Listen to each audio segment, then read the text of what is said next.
Halo teman Undercar Vlog, hari ini gue akan review sebuah Suzuki Katana. Yang ada di belakang gue ini adalah Suzuki Katana Blitz tahun 92. Kalau kita lihat sekilas mungkin ubahannya kayaknya nggak terlalu banyak ya, alias minimalis saja. Tapi kenapa gue hari ini nge-review ini? Karena gue sambil mau ngasih liatin ke teman-teman sebuah modifikasi Jimny yang menggunakan over-axle sistem suspensinya, alias per daunnya berada di bagian atas gardan.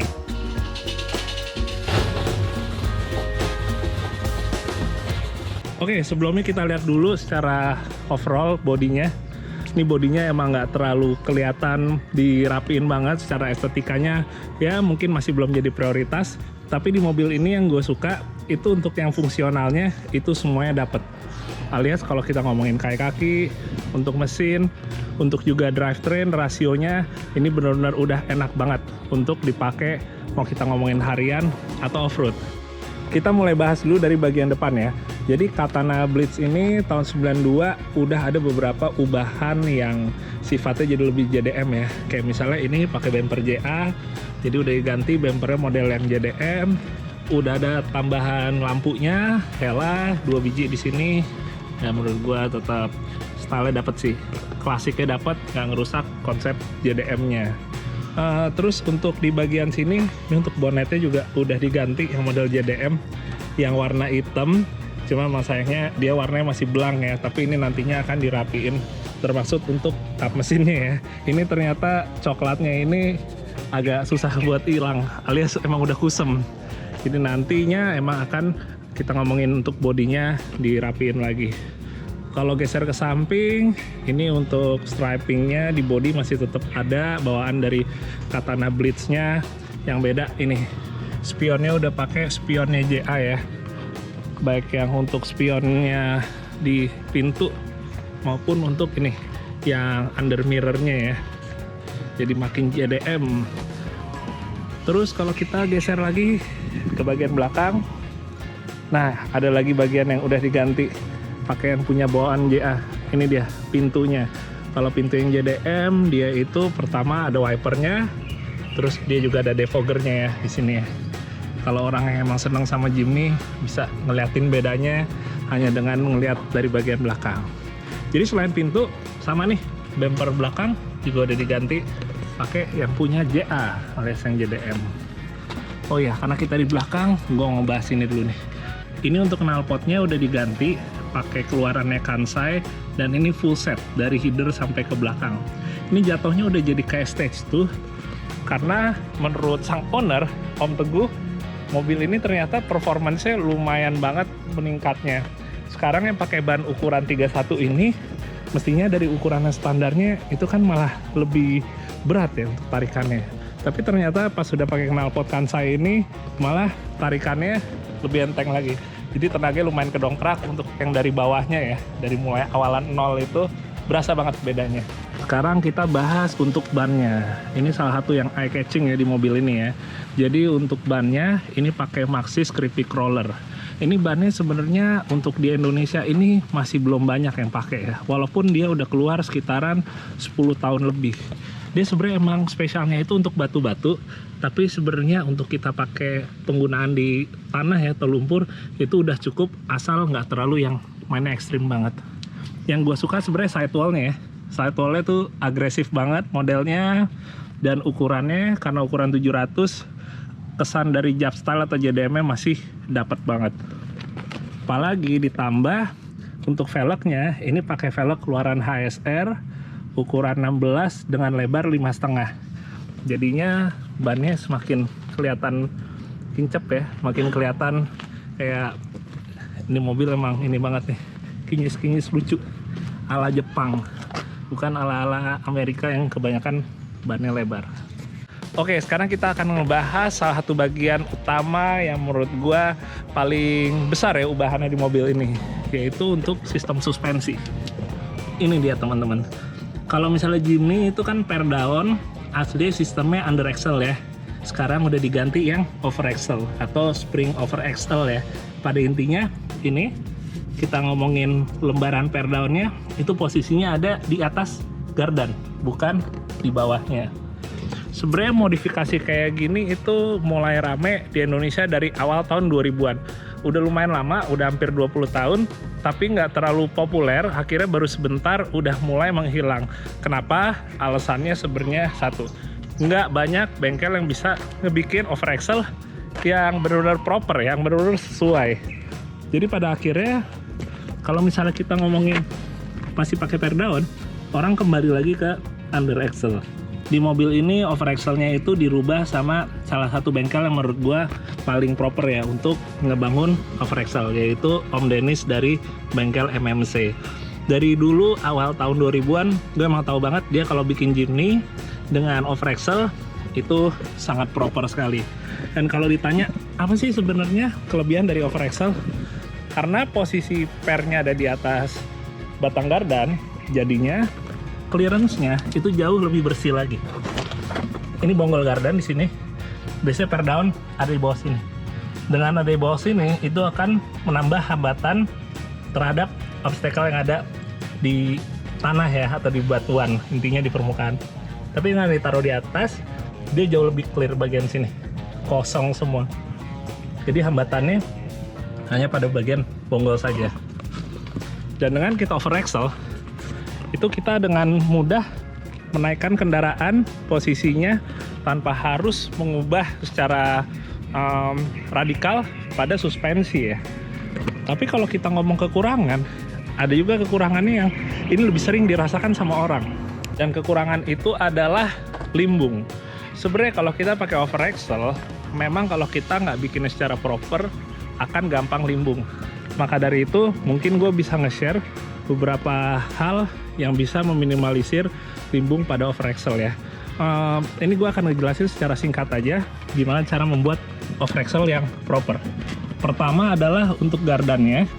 Gardannya itu casternya disesuaikan, alias dia diturunin lagi supaya dia antara gardan bonggol dengan kopel dia itu nggak nekuk, alias rata.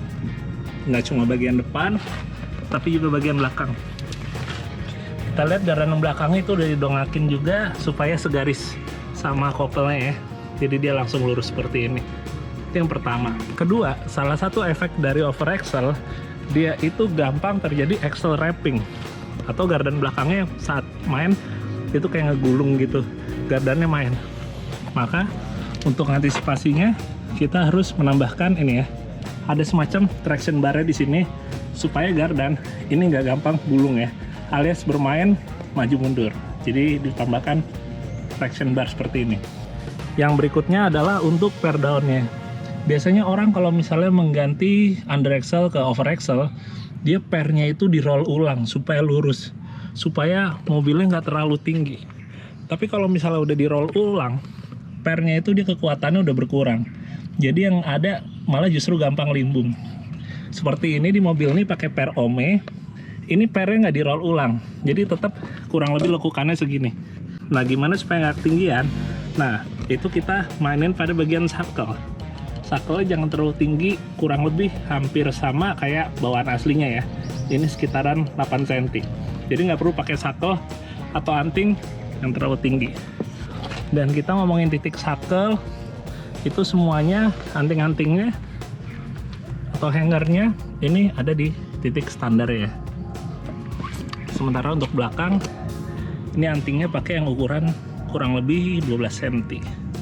Oh iya, ngomong-ngomong untuk gardan, ini gardannya udah dirubah teman-teman. Jadi ini pakai gardan samurai ya.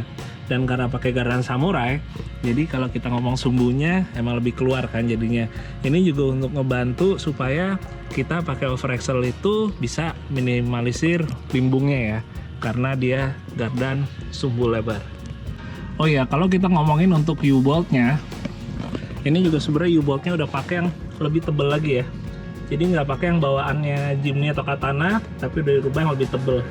Dan plat di bagian atasnya ini juga menggunakan plat yang lebih tebal juga supaya lebih kuat ya. Dan satu lagi, ini yang jangan lupa, harus menyesuaikan lagi untuk kabel remnya ya, untuk selang remnya, karena posisinya akan lebih panjang lagi kebutuhannya. Jadi ini harus disesuaikan juga, jangan sampai ketarik pas lagi off-road. Dan ada satu lagi tipsnya untuk ngubah Jimny atau Katana menjadi overaxle ya teman-teman. Jadi untuk optimalnya itu settingan suspensinya itu dibikin bagian depannya itu lebih rendah ya. Jadi sekilas kayak mobilnya lebih nungging di bagian belakangnya. Sebenarnya itu juga bukan untuk sekedar gaya-gayaan apa gimana, tapi lebih ke untuk performa off-roadnya. Kalau kita pakai over axle gini, dengan posisi depannya itu yang lebih rendah, itu bakal meminimalisir untuk mobilnya gampang angkat. Karena penyakitnya itu, kalau kita pakai over axle, salah satunya adalah saat kita lagi off-road nanjak, itu bagian kepalanya itu gampang ngangkat ya, dan bisa berpotensi kebalik ke belakang. Jadi gitu teman-teman, di bagian belakangnya emang lebih tinggi dibandingkan bagian depannya ya. Jadi boleh dibilang lebih ngedive gitu, lebih nunduk. Oh ya, saat off-road juga jangan lupa untuk anginnya di bagian depan itu lebih rendah daripada yang bagian belakang. Emang nggak perlu terlalu jauh, misalnya di bagian depan itu anginnya sekitar 15, bagian belakangnya jangan 15, tapi kasih 18 atau 20. Jadi pada intinya mobilnya itu semacam lebih nempel di bagian depannya ke permukaan. Oke, gue coba ngolongnya dari samping. Oke, ini dia knalpotnya Kansai full set dari depan sampai belakang, ukurannya lebih perbesar dari bawahnya Katana. Oh, dan terus ini ternyata untuk transfer case-nya ini udah dikasihin skid plate ya, atau pelindung ya. Ini penting banget nih, jangan sampai tiba-tiba kejeduk sesuatu pas lagi off-road. Kita lihat dalamnya. Oke, trim masih bawaannya. Oh, ini ada tambahan karet SGP-nya nih. Lumayan nih biar nggak baret ya kalau kita masuk ke dalam. Oke, sampai dalam. Stereo udah pakai setir JA juga, tapi untuk bagian dashboardnya ini pakai bawaannya. Tapi konsol tengahnya aja nih udah diganti.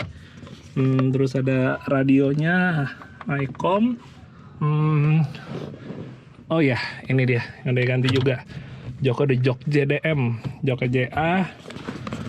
Nah, kalau yang bisa ngerasain bedanya jok Katana sama jok JA, lumayan sih sebenarnya bedanya. Tahu jok-jok yang bawaan Jepang tuh gue suka banget sih, enak banget didudukin nih. Terus yang jok belakangnya juga udah ada, jadi sekalian sama seat beltnya ya. Terus kalau kita ngomongin gearbox, ini masih 5 speed bawaan Katana, tapi yang beda untuk transfer case. Nah, jadi bengkel MMC itu salah satunya lagi spesialis selain bikin over axle, dia juga nge-custom transfer case ya.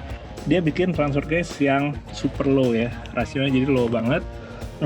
Untuk yang rasio berapa gue nggak tahu sebenarnya yang di ini pakai berapa, tapi pada intinya dia ada tambahannya juga. Jadi ada mode yaitu 2L, ini dia 2L. Fungsinya apa 2L? 2L jadi kita bisa manfaatin untuk lebih ke ya kontur-kontur jalan yang mungkin curam gitu ya, yang terjal, tapi sebenarnya ada traksi.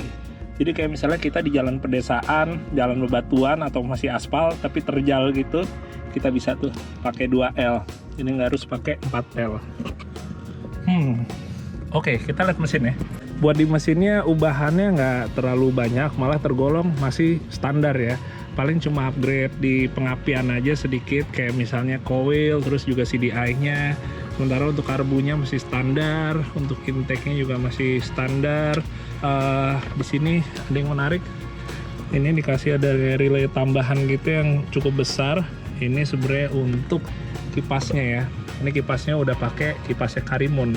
Katanya sih bikin lebih tenaga lebih ini lagi ya, buat hembusan udaranya. Jadi karena udah pakai Karimun, ini dan keperluan listriknya udah lebih gede juga berartinya ya. Jadi untuk yang alternatornya di mobil ini juga di-upgrade. Sementara radiator masih tetap standar, power steering standar, bawaannya Katana. Satu lagi yang dirubah ini dia. Untuk headernya udah pakai Kansai ya. Full set dia sampai ke bagian muffler. Oke, sekian dulu teman-teman untuk review Katana Blitz-nya punya Om Teguh yang pakai over axle. Jadi kalau misalnya kita mau bikin Jimny ataupun mobil lain menjadi over axle, memang sebenarnya lebih tricky, tapi bukan berarti tidak bisa dilakukan dengan benar ya. Semoga tadi beberapa tips yang gue infoin juga bisa menjadi inspirasi teman-teman ya mungkin mau ngubah Jimny-nya atau Katana untuk dijadiin over axle sistem suspensinya. Terima kasih yang udah nonton ya. Sampai ketemu di video The Car Vlog berikutnya, dan jangan lupa tetap akan ada lanjutannya karena berikutnya kita bakal nyobain Katana ini off-road bareng Om Teguh. Dadah.